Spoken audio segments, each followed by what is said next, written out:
Hi guys, welcome back to my channel. So for those of you that don't know me, my name is Miriam. My channel has a lot of lifestyle, travel, makeup, a little bit of skincare, a little bit of everything. I kind of got a variety show going on here. So if that's the kind of stuff that you enjoy, then stick around. So today it's gonna be a get ready with me. I wanna catch up with you guys. I know that a lot of you have found my channel through my video where I talk about my injury, my drop foot, my peripheral nerve damage, and I get a lot of messages from you guys asking me how things are going, how if I can give you guys updates on it, and that kind of stuff. So we're gonna talk a little bit about that today, and then we're also gonna talk about just my everyday in general, what I've been up to, things that have been happening, some plans for this weekend. So if that sounds interesting to you, then stick around. So I'm not gonna really go into the products that I'm using, but I will definitely link everything that I'm using down below, and you'll be able to find all the information there. So I've been using the Paula's Choice Super Daily Wrinkle Defense, and I can also link this below. If you have dry skin, you definitely want to put moisturizer on before you do this, because it's a mattifying sunscreen, and it's just the most beautiful, flawless base, because it really does function like a primer on my skin. So that's the only product that I'm gonna really go into detail about, because it's the one that I'm the most excited about. So what are we talking about first? Well, I start work on Monday, which I am really excited about. And that's one major thing that I have to look forward to. So what I put on right now was the Healthy Foundation, which I've spoken ad nauseum about. You guys know how much I love this and the Misha BB cream. But this, under this, phenomenal. And then for this weekend, it's Mother's Day. I don't know what we're gonna do yet. Obviously, a lot of places are closed, and even if they were open, I don't think that I would go. We did want to go to a kind of a nature preserve that they have around here, and it's called the Blowing Rocks. It's a little bit farther north of us. When the tide comes in, they make kind of like a blowing sound, and that's why they're called the Blowing Rocks. So we wanted to just go walk down that path. Hopefully there won't be any people. If we get there and it seems kind of crowded, then obviously we're not gonna go. But that was something that we wanted to do. Or we're thinking maybe a picnic. I don't know. I really don't want to spend the day at home. We'll see. I'm not even sure of our plans yet. It's so weird because usually every year what we do is I get together with my mom and my grandmother. We'll go out to have breakfast in the morning, and then we go to my mom's pool or we go to a water park together. But this year it's gonna be so different. So I've recently started running again. I know that a lot of you wanted me to update you on how my injury is. So my injury happened March 22nd of 2016. I woke up from surgery on March 22nd with my foot completely paralyzed. And then it took about 11 months for me to get any kind of movement in my leg. I didn't even know if I was gonna get any movement in my leg. A lot of the doctors that I went to see told me that it was just kind of wait and see what happens. So after 11 months of uncertainty, I finally saw like my first glimmer of hope and a twitch in my calf muscle. And that was a sign that the nerves were regenerating. I know a lot of you have asked how long that took, but it was 11 months. And then after that, things started to progressively get better. And now, what is it, 16, 17, 18, 19? 3 years later, I'm at a point where I can finally run. I recently started running again. Nothing major. I haven't been able to do more than 2 miles straight. And even then, like I did 2 days where I did 2 miles and I was really good. And then on the third day, I think I've been like pushing myself too much. My calf was really cramping up.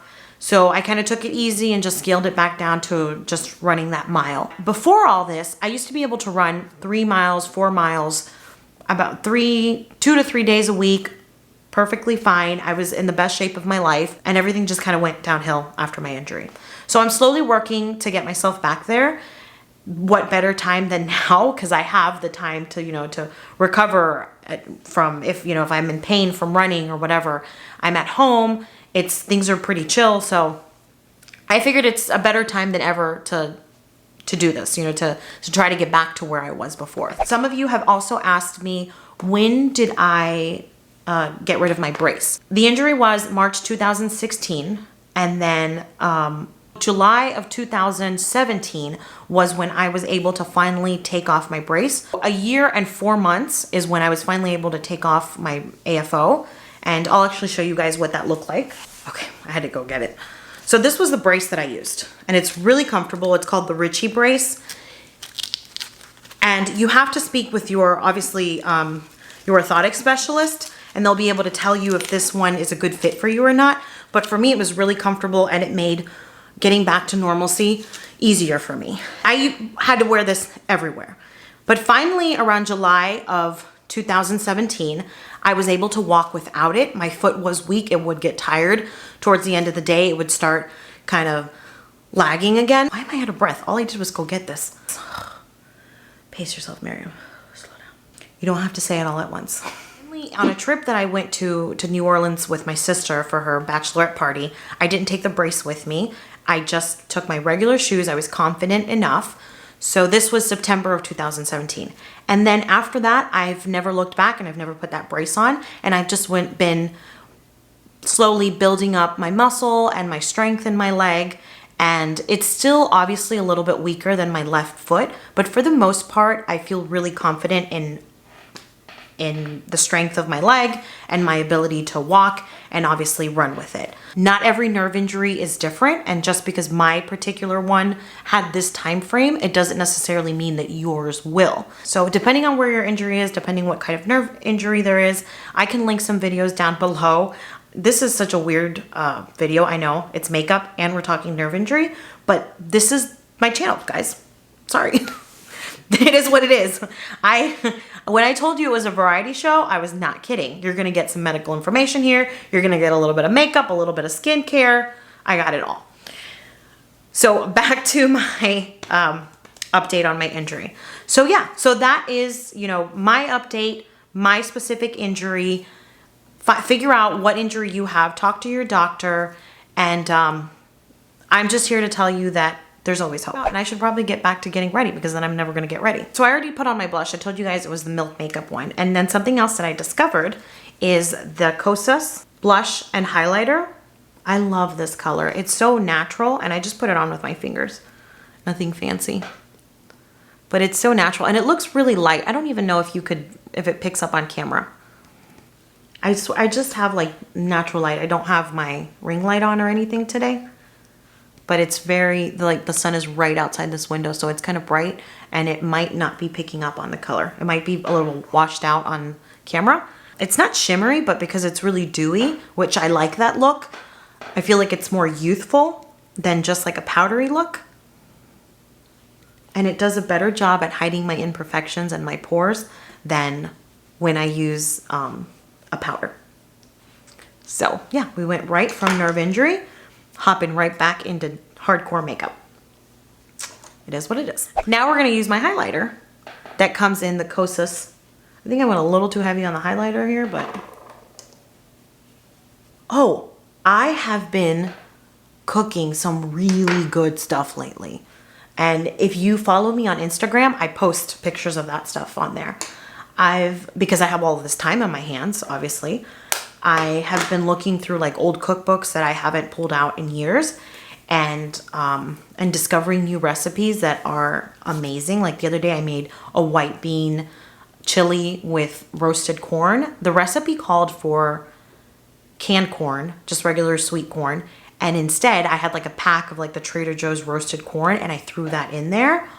Oh my God, what a difference. Because I had made it before with just the regular canned corn. The roasted corn, totally game changer. And instead of using cream cheese, I used this soft cheese that came with like flavored with like onions and chives. It was so good. And those of you that know me well, my friends that are watching this, know that I'm not the kind of person that deviates from the recipe. I follow directions for cooking, like on a recipe, like to a T. Like I'm the kind of person that's like scooping things up, using a leveler, making sure, weighing things down. I follow it. I do not deviate from the recipe. I've been kind of getting a little adventurous in the kitchen, and it's paying off. I will put a picture of my white bean probably somewhere around here so you can see it. And what else? I baked bread. It's a whole new person over here, okay? I baked bread. I tried sourdough bread. Well, it's not like a real sourdough bread because I recently learned on a WhatsApp conversation that I had with my friends that you have to actually grow stuff in your refrigerator to make real sourdough bread, which I had no idea. And now I've learned this. and it might have ruined sourdough bread for me for the rest of my life. Because all I can think about is growing a monster in your fridge to make sourdough bread. I made a easy sourdough bread, which is apparently a fake sourdough bread, and it didn't come out that great. It kind of, I don't know, it tasted a little weird. But then and it was really complicated. Like I had to leave it rising for 6 hours, and then I had to cook it in a Dutch oven and blah, blah, blah. So instead, I followed a recipe for an herbed Italian bread that came on the back of the King Arthur's flour. If I find it on the King Arthur's website, I will link it down below. It came out delicious, and it kind of tasted like, what's a place that has rosemary bread? Oh, Carrabba's. You know how, was it Carrabba? No, Macaroni Grill. You know how Macaroni Grill had that like herbed bread that you would dip in the olive oil? That's what this tasted like. It was so good. And I made it. I'm so proud of myself, guys. I made bread. A lot of growth has been happening, which is a good thing. I know that in one of my last vlogs, I said that I was kind of over like the home projects and stuff. I was really going through a funk in that vlog. I'm over that funk, and we're back at doing projects again. Physicians Formula Natural Defense is a concealer that I'm going to use. So we hung a birdhouse that we've had for like probably over a year. We bought it, I think, last summer, and we just hadn't gone around to hanging it. So we finally hung that up. I'm starting a succulent garden, or I'm so not a gardener, so I don't even know what it is that I'm starting. But I'm putting succulents in a pot and watching them grow, or trying to make them grow. This isn't coming out, and it's going to squirt me. I'm kind of afraid. All right, I need to like do something with this. So yeah, so I'm putting succulents in a pot and watching them grow. If that's considered gardening, I don't know what you call it, planting. That's what I'm doing. And we're going to see if I don't kill them, because I have a history of killing my plants by overwatering them or forgetting about them. So we'll see. I've actually been able to keep, if you see back there, that one came in a little tiny thing that I bought at Trader Joe's. And it has grown into such a beautiful plant. And I swear to God, I only water it whenever the heck I remember to. And it's thriving. So it might be the perfect plant for me. Oh, we installed a new dishwasher. No, that's not what I want to say. We installed, I don't even know what it's called. What's the thing that goes under the sink that grinds up all the food? Disposer. That's what it is. We installed a new food disposer. Out of the both of us, I'm the handiest one. I always joke that he's the muscles, I'm the brain. I don't like getting hot, and like when we're doing projects outside and stuff, I don't like getting hot and sticky or like having to carry heavy things. So if it's something heavy, like the disposer, he was under the sink like holding it and everything, but I was the one like telling him, this is what we need to do. This is, you know, it goes like this. Like I give him the instructions. Or if we're like building shelves or installing anything, I don't like actually doing the work, but I'm really good at telling him what to do. I guess I'm just a wife. Just kidding. No, I'm not. I mean, this is riveting stuff here, guys. I follow an Instagram account that's like all about Disney stuff. And I saw that Disney Springs is going to open up. Now, we don't plan on going to Disney anytime soon. This year, I wanted to do Mickey's Not So Scary Halloween again, like we did last year. But I don't know how that's going to play out, because October is like literally around the corner. What am I doing now? Come on, Miriam. This is not the first time you do makeup. You put blush on. So I'm going to set my eyes a little bit with Laura Mercier Invisible Pressed Setting Powder. So what was I talking about? I was telling you guys. We wanted to go to Disney, obviously before all of this went down. This year we were supposed to take the kids, and I don't know how that's going to happen. I don't know if it'll be a, you know, I guess it depends on how everything is. We still have our passes to Universal Studios, and they're going to extend those, obviously. But I don't know if we're going to go, you know? Who knows? We'll see. I haven't done my eyebrows in probably over a year.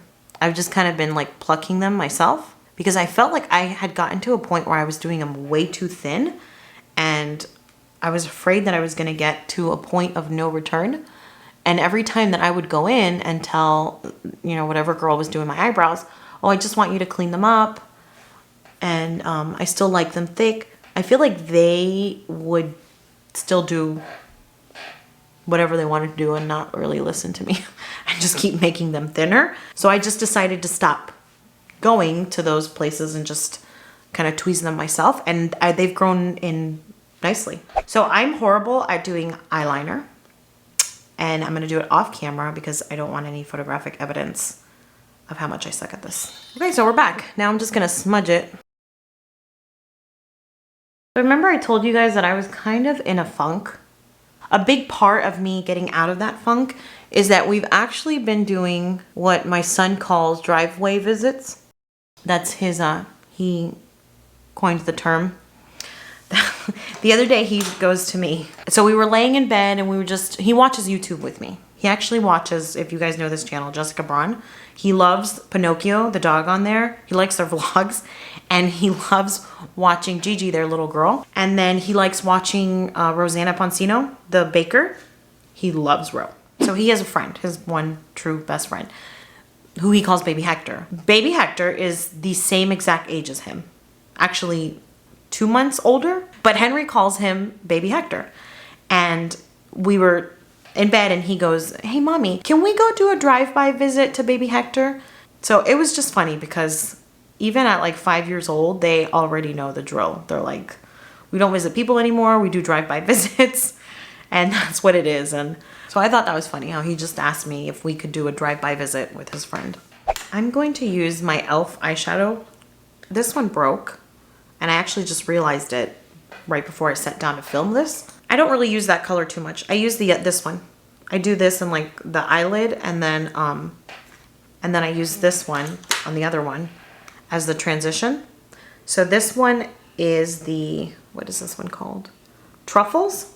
And this one is the Cream and Sugar palette. I do the eyeliner first because I don't like a really harsh eyeliner. So as you guys know, everything is closed. Well, I guess depending on where you live. I live in South Florida and everything here has been closed except for obviously essential places like Home Depot and like grocery stores and stuff like that. But like any kind of entertainment is closed. And they recently opened up all of the nature trails again. And there's a nature preserve that I didn't discover. I've been living in this area for like a year and a half already now. And I had no idea that this nature preserve was there. And then I saw it on that Neighbors app where they like the nature preserve had advertised that, you know, they were open for like the bike trails were open and like the walking trails, and they have like a little boardwalk, and it's nice. Nobody's like on top of each other because it's a very large preserve. You know, everybody's doing a good job at staying, you know, 6 feet away from each other. We've been doing that with the kids, and it's a nice way to get fresh air in. The weather here has been freaking amazing. We have a couple of days where it's been in the 90s, and then it'll be like low 80s, which low 80s for us is like as good as it's gonna get in the spring, because usually we're like in full-blown summer by now. I don't have a pool in our community. Our HOA pool is closed, but there's been a couple of times where I've just turned on the sprinklers and let the kids run outside, and they've loved that. During the day when my husband's home, my husband works night shift. He works at a water plant. And so during the day, he's here with us all day long. So we'll get a lot of house projects done during the day. And then in the afternoon, I'm here with the kids. So that's when I really have to like find ways to entertain them. And, I just try to stay outside. I stay outside with them because really that's the best way to entertain them. So I'm not done. I still have lipstick. Why do I always forget lipstick? Oh, so this is something new that I bought. Oops. These are the Revlon, what are they called? Revlon Super Lustrous, and this one's in Glaring Coral. I really like them. They're more like lip balms, like tinted lip balms. But they feel really nice, and they're not drying. They're kind of moisturizing. And they look so fancy. And they were like $4, $5, maybe? Around there. Super cheap, but they look like fancy, and they even have like the fake magnetic click. I blow dried my hair today. I used the Dry Bar, and I'll put a picture of it up here, the Dry Bar spray that I got at my FabFitFun box months ago. It was the first time that I tried it, but it had like heat protectant in it, so I decided to check that out. And honestly, I'm not a huge fan of it. I don't like how it It smells nice. Well, let's see. I'm sensing notes of toothpaste and clove. But somehow that smells good to me. I mean, toothpaste kind of smells good. It's minty. And I'm also trying out the Function of Beauty. If you guys have ever heard of that, this is not sponsored. I wish. If you go on their website, it's shampoo and conditioner tailored to your hair needs. And I know this is going to sound like an advertisement for them. I promise you, it's not. I'm not there yet, guys. I'm not getting sponsorships. You go through their website, you click through their questionnaire that they do, and they ask you like, what do you need for your roots, for your tips? Do you need moisturizing, or do you need like anti-frizz, or all kinds of stuff that they ask you, and then you fill that out, and then they make it for you, and they send it to you, and they even send it to you with stickers that you can decorate your bottle. Maybe I'll do like a full review of it once I've been using it for a little bit longer. So far, I like it. The first time that I used it, I was like, I don't really notice a difference. But as it's been like building up and like working on my hair, I definitely have noticed a little bit less frizz, and it feels nice. Like it makes my hair feel, because I have pretty thin hair, so it gives me this like nice thicker feeling, and it smells really good. It's pear. So right now I have pear, toothpaste, and clove. Sounds like a pretty good combination to me. So I really enjoyed talking to you guys. If you enjoyed these kinds of videos, please make sure to subscribe to my channel. That way you can get notified of any other videos that I post similar to this, and it'll be easier to find my channel in the future if you want to see more of my stuff. Thank you so much for watching me up until now. If you've watched this far, please make sure to leave any comments, any questions about any products or anything else that you guys want to know for future videos, or any ideas that you have for me. Leave all those down below. Tell me what you guys have been up to, how you've been dealing with this, any new products that you've discovered while online shopping. Share whatever you guys want to with me. Thank you so much for watching my videos. Thank you for making it this far with me. Have a wonderful week, and thanks again. Bye.